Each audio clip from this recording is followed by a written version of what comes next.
Asyhadu an la ilaha illallah wa asyhadu anna Muhammadan Rasulullah. Rabbi shrah li sadri wa yassir li amri wahlul 'uqdatam min lisani yafqahu qawli. Ibu bapak saudara semuanya, jemaah salat Isya dan tarawih yang dirahmati Allah, marilah kita senantiasa mengaturkan rasa syukur kita kepada Allah atas limpahan rahmat dan hidayahnya. Alhamdulillah kita masih diberi kesempatan Allah untuk bisa beribadah berjamaah, dan semoga semua ibadah kita diterima oleh Allah SWT. Salawat dan salam juga selalu dicurahkan kepada kita Nabi Muhammad SAW, para keluarga, sahabat, dan para pengikutnya yang selalu menantikan syariatnya di dalam kiamat. Ibu bapak jemaah sholat yang dirahmati Allah, beberapa saat yang lalu di awal-awal kita berpuasa, saya pernah menyampaikan kerangka berpikir dari surat Al-Baqarah ayat 183 yang sering disebut oleh para penceramah, yang bunyinya a'udzubillahi minasyaitonir rajim, bismillahirrahmanirrahim, innal ladzina amanu kutiba alaikumusiyam kama kutiba alal ladzina ya ayyuhalladzina amanu kutiba alaikumusiyam kama kutiba alal ladzina min qablikum la'allakum tattaqun. Antara pikiran sama. Jadi dari ayat tersebut itu ada ajaran yang diberikan tentang kerangka berpikir. Jadi berpikir manusia itu selalu output, inputnya apa, kemudian prosesnya bagaimana, dan outputnya apa. Jadi kemarin sudah kita sampaikan bahwa input orang berpuasa itu adalah orang yang beriman. Kemudian yang paling penting di situ adalah prosesnya. Proses puasanya bagaimana? Ya berarti kalau kita ingin mencapai output yang diharapkan, berarti prosesnya harus memenuhi persyaratan yang setelah disampaikan oleh Allah lewat nabinya. Yaitu apa? Yang pertama, jelas kita harus bisa menahan lapar dan haus dari subuh matahari mau ya subuh begitu fajar sampai matahari hilang, itu harus dipenuhi. Kemudian apa lagi? Ya harus melaksanakan perintah tidak boleh berkumpul, tidak boleh berkumpul sama suami istri, tidak kumpul. Kalau perempuan laki-laki jelas belum tentu tidak boleh. Tapi kalau suami istri sebetulnya syarat tidak boleh berkumpul selama proses puasa itu dilaksanakan. Di samping itu yang paling penting adalah menahan nafsu. Dan prosesnya itu adalah yang harus dilalui. Nafsu itu yang paling sulit. Nafsu itu macam-macam.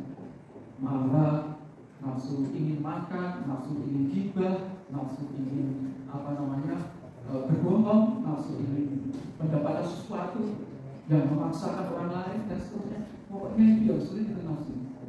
Lewat mata, lewat hati, lewat bibir, lewat telinga, sulitnya bukan main. Nah itu kalau dipenuhi, bisa menahan itu semuanya, mengendalikan itu semuanya, maka kita bisa lolos, bisa mendapatkan seolah orang yang bertakwa itu mendapatkan output takwa. Kemarin sudah disampaikan prosesnya itu sedekah, infak, baca Al-Quran, sholat sunat, kalau wajib jelas ya sholat sunatnya, dan macam-macam kebajikan-kebajikan itu proses yang harus dilalui biar mendapatkan betul-betul menjadi orang yang bertakwa.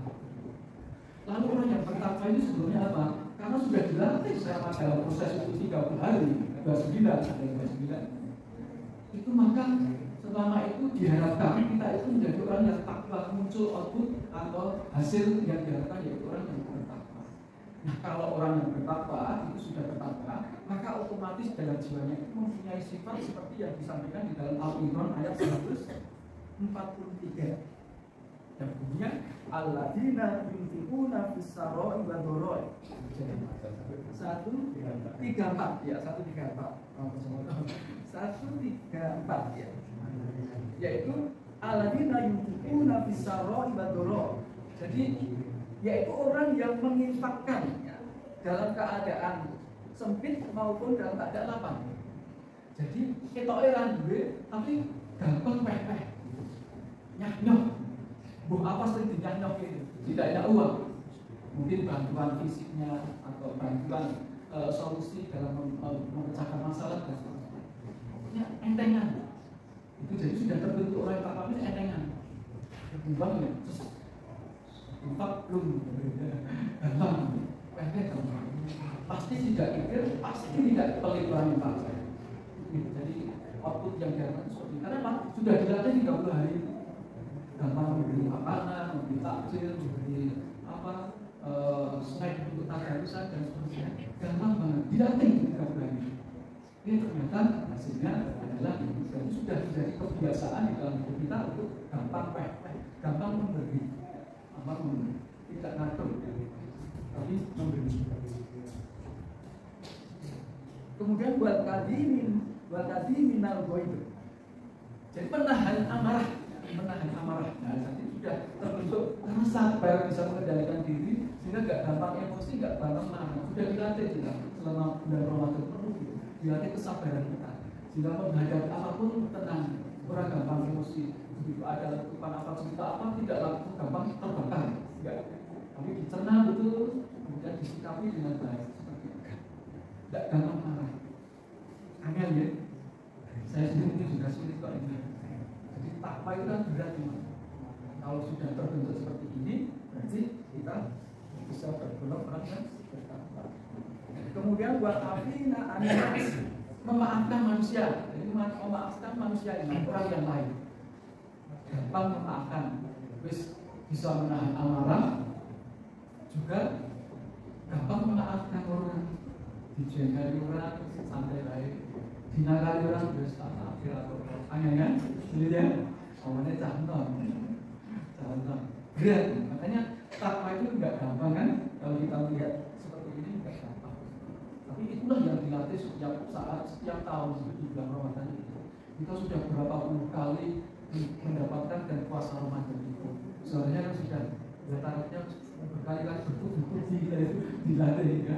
Tapi kok ya takwa gampang cengkel, gampang lesu, gampang muntah dan seterusnya. Jadi betapa sulitnya. Allah itu sebelum muslim dan Allah itu mencintai orang yang muslim. Jadi ini jelas bahwa takwa yang akan kita peroleh dan disematkan sebagai orang yang berpuasa melalui proses puasa itu adalah salah. Beberapa syaratnya adalah seperti ini, akan terbentuk jiwa atau karakter seperti ini. Nah sekarang kita tengok diri sendiri masing-masing nantinya. Setelah nanti kita Idul Fitri, apakah kita sudah berubah? Sudah bisa berubah seperti ini. Minimal ya ada 3 ini. Tidak usah banyak-banyak. Nah itu kita orang tidak atau bisa melaksanakan ini, ketiganya ini pasti termasuk orang yang mendapatkan predikat.